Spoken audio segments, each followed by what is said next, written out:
All right, this is Dan Meehan for Fight News Australia, and today we have Courtney Martin, who fights Colbey Northcutt this Thursday morning Australian time at 1 on TNT IV. Courtney, how are you? Yeah, I'm good, thanks. How you doing? Very good. Thanks for stopping by. No For problem. those who don't know, can you tell us a little bit about how you got into MMA and sort of how you found yourself in one championship?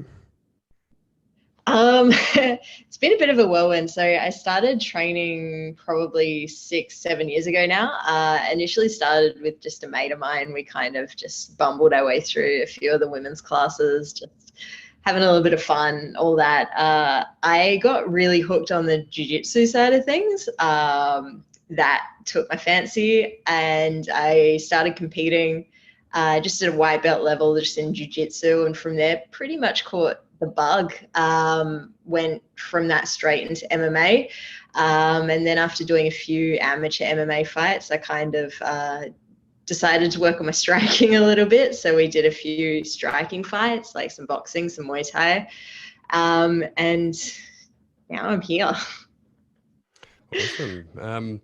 So you've had to wait, sort of given that you won the Gamma tournament back in November 2019. But how does it feel to finally be making your pro debut on such a huge event?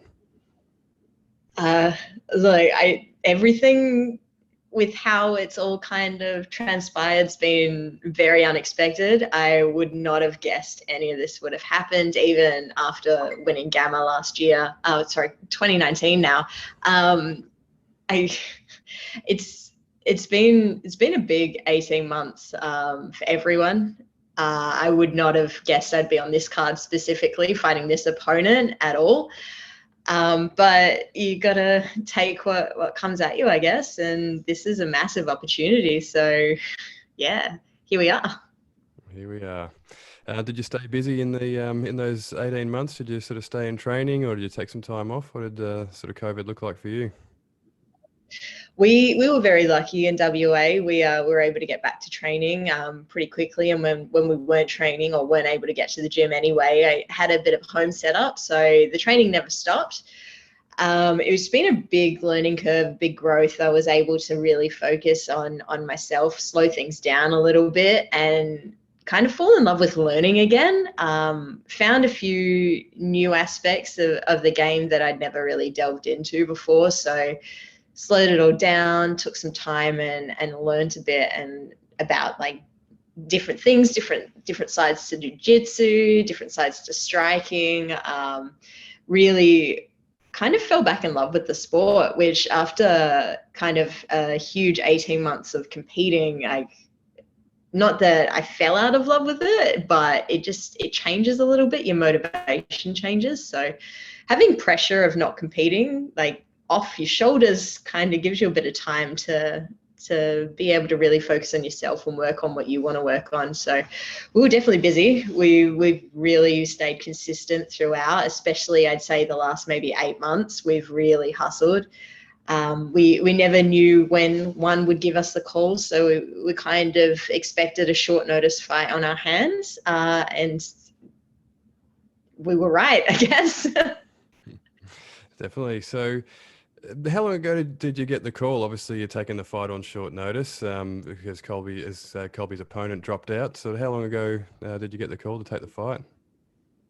Pretty much 2 weeks ago. So 2 weeks it was confirmed that it would be Colby and it would be at this weight class. Obviously, my aspirations were to fight in the strawweight division, so down to 57, and that's what I'd been consistently trying to get down to. And then they pretty much gave us the heads up 2 weeks out.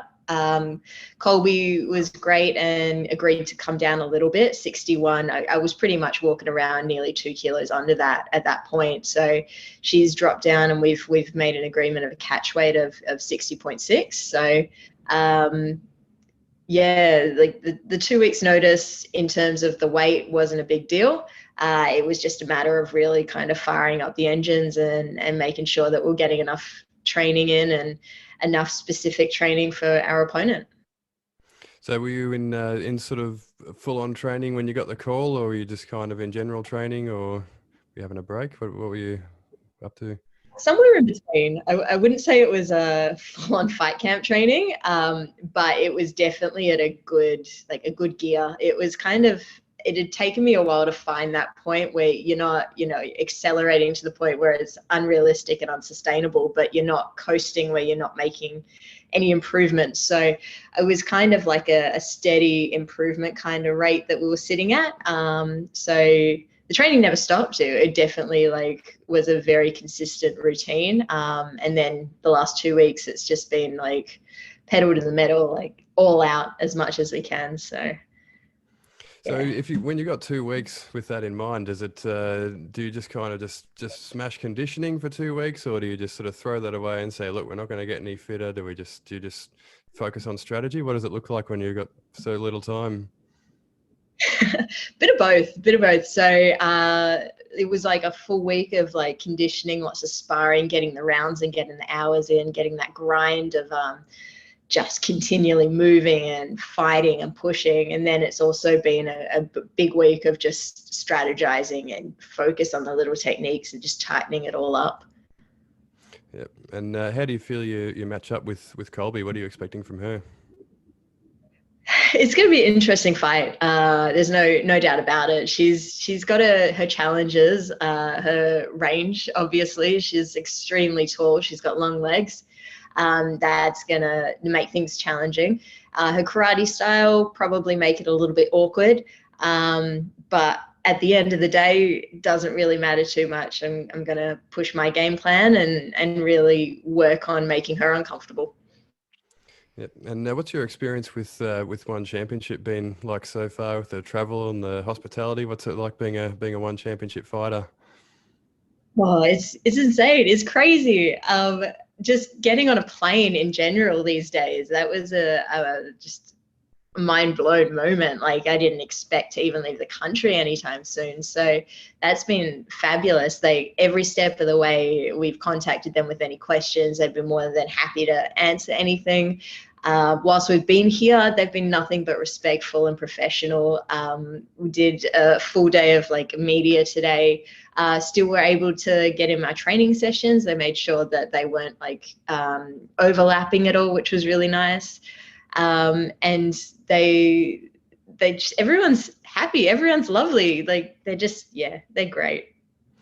Right. Well, a full day of media sounds exhausting, so I appreciate you squeezing us in as well at the end of the day. It's not what I'm used to, not what I'm comfortable with, but we got there. They might need to get used to it. Now, I always have to ask this, but obviously Perth's effectively in quarantine anyway at the moment. But what are you going to do for 2 weeks in hotel quarantine when you get home? I've bought a lot of books. Definitely going to try and get back into reading. It's been a while since I've had the time at all to be able to do that. And I've heard there's companies that you can rent some exercise equipment to your hotel rooms with. So I'm going to get on top of that. I think definitely need to keep exercising. Apart from that, I have no idea. I'm not looking forward to it. Yeah, most people seem to be dreading it when I ask about that, but it sounds like you're going to try and stay productive, so that's good. Yeah, Um, we'll see. we'll see how you go in practice. Before I let you go, have you got any sponsors or anyone you'd like to shout out? I'll hand over to you. Just really want to shout out my gym back at home, Wolves Den Perth. My team is incredible. My coaches are amazing. Also, a quick shout out to my strength and conditioning coach, Michael Bell from Flow Performance, and my nutritionist, Dan England from Team Egdo. These guys have been behind me for the last 3-4 years, and I couldn't be where I am today without them. So my gym, my team, my family, my friends, everyone out there, I appreciate everyone's support. Perfect. Well, Courtney, thank you so much for stopping by, and yeah, all the best on Thursday. Thank you so much. Thanks for the time.